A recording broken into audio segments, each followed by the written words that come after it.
俺家捡上了一块宝贝。哇塞，好沉呐！我找收破烂来，他们都说收不起。帮我看是不是黄金？哎呀，是不是黄金？我再细看一下，你这个东西确实够沉。我这托在手里边至少有10几斤，可以肯定一点的，这绝对不是黄金。如果是黄金的话，这么大个的话，我这一只手绝对托不起来。这东西这是搁哪来的呀？这是俺家里面祖传下来的，之前一直给堂屋里面放着。我看这个形状可像一座房子。正好我那一天看电视剧，看见以前汉武帝娶到皇后的时候，专门打造了一间金屋。我总感觉这个东西和电视剧里面那个金屋可像。你不能感觉很像，那未必就是那个金屋。很多人经常说你这电视看多了吧，咱们说话得有依据。金屋藏娇它只是一个成语而已，源自小皇帝的一句玩笑话，并没有真正的做那个金屋。况且啊，你这个即使是金屋啊，你自己看看，这管住人吗？你看汉武帝他姓刘，俺家正好也姓刘。我莫名感觉这个东西都和皇室有关系。不然的话，我找好几个收破烂的，他们都说收不起。这别人收不起，肯定有一定的原因。首先，你卖东西啊，无论是啥，你都得面对现实。可不能把它想得太美好，你就胡乱要价，不然你啥时候也卖不掉。我敢问一下，你这给收破烂的要多少钱？我就给他要了10万。这如果是黄金的话，那远远不止10万。这几天找了好几家收破烂的，他们都说收不起。10万，看来你是找错人了。一般像我们这里收破烂的呀，大多都是上年纪的人。你别说10万了，你就是卖给他们一个上千的东西，这基本上大多数啊，他兜子里都没装那么多钱。我看你这个绝对不是黄金，外边刷了像是一层金漆。你可不管乱说话。这东西在俺家，我记事的时候都这样嘞，这咋可能刷一层漆嘞？你都说说能给多少钱吗？咱们先别谈钱，谈钱啊有点俗。你这个东西首先来看啊，你看它这表面有很多这个气泡，这种气泡的产生，说明它在做出来的时候啊产生出来的。通过这种材质可以肯定和这个黄金无关。再加上它的重量也与黄金不符，通过这次全方位的细看，你这个做工啊，其实并不是太好。我这边有一个吸铁石，来看一下它的反应吧。吸着了，你这很明显，这都是一个铁疙瘩。吸铁石能吸到也不一定是铁啊。那过去那个金银里面含的都有铁。你做这个嘞，你应该啥都知道啊。那是的，这个不跟你抬杠，因为过去的炼金技术达不到现在的水平，只有很少微量的杂质没有提炼出来。总体来说，含金量你像金条啦，都能达到98%以上，没啥问题。才不是嘞！我看那有些银元，都很多人拿吸铁石来翻。我这个黄金只能说不纯，你开个价吧。你这个东西我真要不了，但是我可以明确的告诉你啊，银元用吸铁石来翻，那都是一些无聊的人在闹着玩的。银元和黄金还不一样，金砖、金条、黄金量，它的含金量很高。银元是流通货币，为了在流通过程当中不使它磨损变形，是故意往里面加10%的铜。而过去的铜啊，它没有提炼干净，里边有少许的这个铁，所以很多人啊经常用吸铁石在那里翻。它的原理是这，和这个黄金啊一点关系都没有。再说和你这个铁疙瘩一点关系也没有。不管你咋说，我这个你能给多少吧？能给多少？这个说实话我还真要不了我确实要它没用。铁疙瘩的话，对吧？我要它干啥？这样。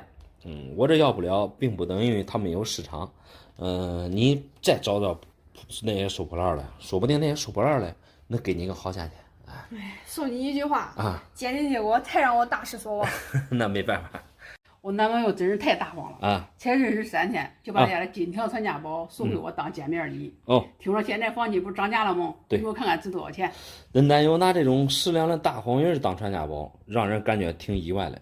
虽说这个表面看上去是金光闪闪的，但是我感觉这个重量轻飘飘的，字口总的来说还算挺好。现在黄金确实涨价了，但是如果你这个大黄鱼是真是过去的东西啊，你当黄金卖确实有点亏啊。你说的太对了，我男朋友也说了，当黄金卖太亏了。对，你给我看这是哪个朝代的东西？这看形状的话，一般像这种大黄鱼啊，都是民国那时候的东西。民国那时候1两是31克左右，1两呢叫小黄鱼，而10两呢标准重量是312克。大部分都是重量只少不多，因为它们的重量是统一的。像这种大黄鱼啊，在流通的过程当中有磕碰有摩擦，所以重量会有偏差。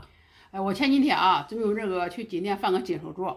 我男朋友把我凶了一顿。说用这个去金店翻不是太亏了吗？那是，因为这个东西是古董，比现在的黄金要贵10几倍。这是真的吗？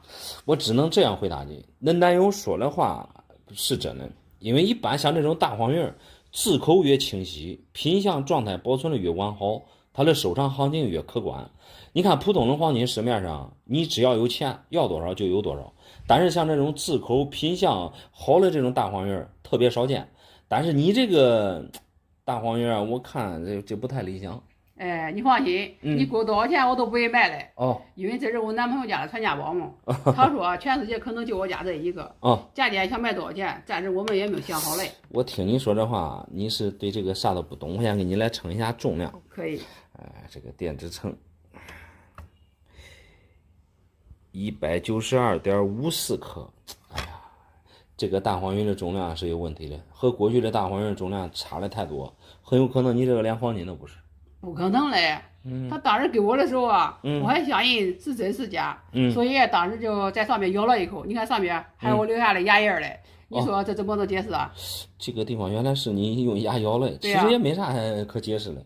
你随便拿个东西往上面，你使劲用牙咬，大部分它都会留下痕迹。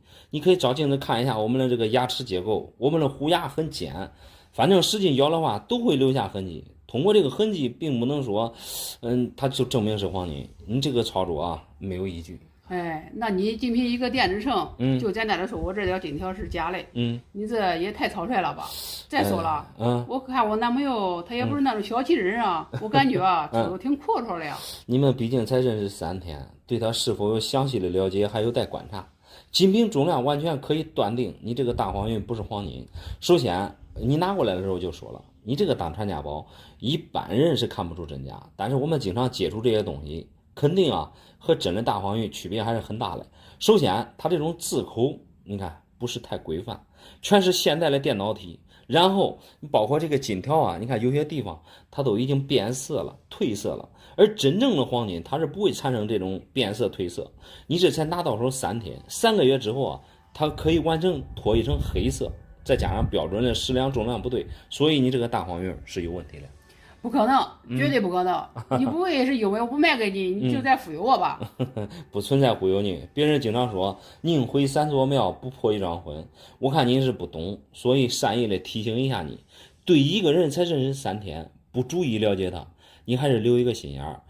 他刚才不是说，不让你拿到那个金店去换黄金手镯吗？对呀。那你可以去金店，如果说真是黄金的话，别人100%给你换，如果是假的，肯定别人连要都不要，你可以去试试，试试就知道了。对，那你说的也对，反正不能又不要费用是吧？对呀，1分钱都不要，你可以试试。那我去试试。去试试，试试真假。